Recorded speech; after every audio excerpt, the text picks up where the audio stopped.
മുത്താറി നമ്മൾ പൊടിച്ചിട്ട് ഇങ്ങനെ ഉണ്ടാവും. ഇതാക്കണം. അതിനിടയിൽ കറണ്ട് പോയി. തീ കുറച്ചിടണം, അല്ലെങ്കിൽ ഇത് അടുക്കി പറ്റും. പിന്നെ ഇതിങ്ങനെ ഇളക്കിക്കൊണ്ടിരിക്കണം, ഇല്ലെങ്കിൽ ഇത് അടുക്കി പറ്റും. നമ്മൾ പിള്ളേർക്ക് മാത്രമല്ല കേട്ടോ, നമുക്കും പിടിക്കാമേ. നമ്മൾ പിള്ളേർക്കല്ല ഉണ്ടാക്കുന്നത്, പിടിക്കാൻ കേട്ടോ. ഇല്ല,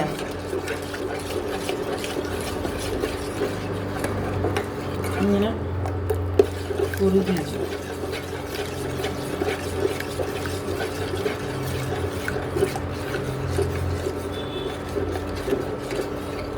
ഇല്ലെങ്കിൽ ഇത് അടുക്കി പറ്റും.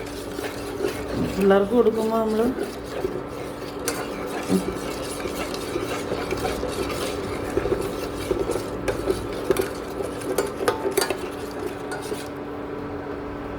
ഉണ്ടല്ലേ. അപ്പോൾ ഈ ചെറിയ പിള്ളേർക്ക് മാത്രമല്ല, നമുക്ക് പ്രായം പിന്നെ ചെന്നവർക്കും പിന്നെ ഇങ്ങനെ എല്ലിനൊക്കെ നല്ലതാണ് മുത്താറി. ഞാനിത് പിന്നെ വെള്ളത്തിൽ കുതിർത്തിട്ട് അരച്ചെടുത്ത് പാലെടുത്തതാണ്. എനിക്കതിഷ്ടം, പാലിങ്ങനെ എടുത്തിട്ട്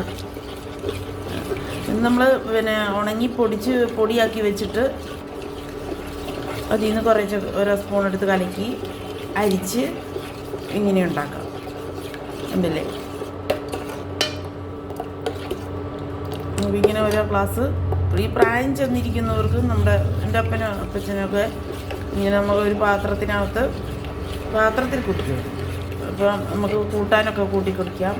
അപ്പം മധുരമൊന്നും ഇട്ടില്ലെങ്കിൽ, അല്ലാണ്ട് ചിലർ ചുമ്മാ ഉപ്പിട്ട് ഗ്ലാസ്സിനകത്ത് വെറുതെ കുടിക്കും. ഇവിടെ ഇല്ല ആകട്ടെ. അങ്ങനെ നമ്മുടെ ഇത് കുറുകി വന്നു. അപ്പം നമ്മൾ കഫക്കെട്ടൊക്കെ ഉണ്ടാകുന്നതിന് നമ്മളിങ്ങനെ തന്നെ പിള്ളേർക്ക് കൊടുക്കത്തുള്ളൂ. പിന്നെ കൽക്കണ്ട വിടും അവർക്ക് ഇച്ചിരി മധുരത്തിന് വേണ്ടിയിട്ട്. അപ്പോൾ നമ്മളിവിടെ എന്താ ചെയ്യാൻ പോകുന്നതെന്ന് വെച്ച് കഴിഞ്ഞാൽ, എനിക്ക് ഇച്ചിരി പാലൊഴിക്കണം. കഫം എനിക്ക് വിഷയമുള്ള കാര്യമില്ല. എനിക്ക് ഇങ്ങനത്തെ നിറമൊക്കെ കാണുമ്പോൾ എന്തോ പോലെ. അപ്പോൾ നമ്മൾ പാലൊഴിച്ച് കൊടുക്കുന്നു. എന്നിട്ടത് ഇളക്കുന്നു. ഉണ്ടോ എന്നിട്ട് എനിക്ക് ഇച്ചിരി മധുരം ഇടും. ഞാനങ്ങനെ കുടിക്കുന്നതെന്ന് വിചാരിച്ചിട്ട് ഉണ്ടോ, ഇത് ഉപ്പിട്ടിട്ട് കുടിക്കുക. ഉപ്പിടുമ്പോൾ ഒരു രുചിയുണ്ടാവും. പക്ഷെ എനിക്ക് ഉപ്പൊന്നും ഇഷ്ടമല്ല, പഞ്ചസാരയല്ല.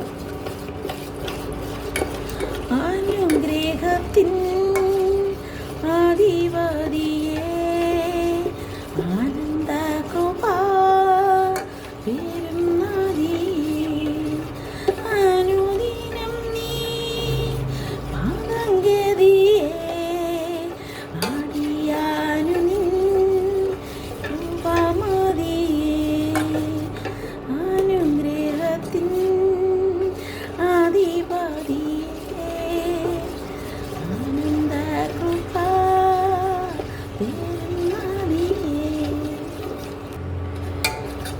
ഇങ്ങനെ ഇന്നത്തെ എനിക്കിങ്ങനെ ഇഷ്ടമായതുകൊണ്ട് ഞാനിങ്ങനെ എടുക്കുന്നു.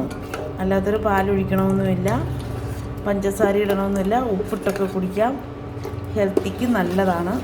നമുക്ക് ചെറിയ മക്കൾക്ക് നമ്മളിങ്ങനെ ഉണ്ടാക്കി കൊടുക്കില്ല എന്ന് പറഞ്ഞ പോലെ നമുക്കും ഇങ്ങനെ ഉണ്ടാക്കി കുടിക്കാം കേട്ടോ.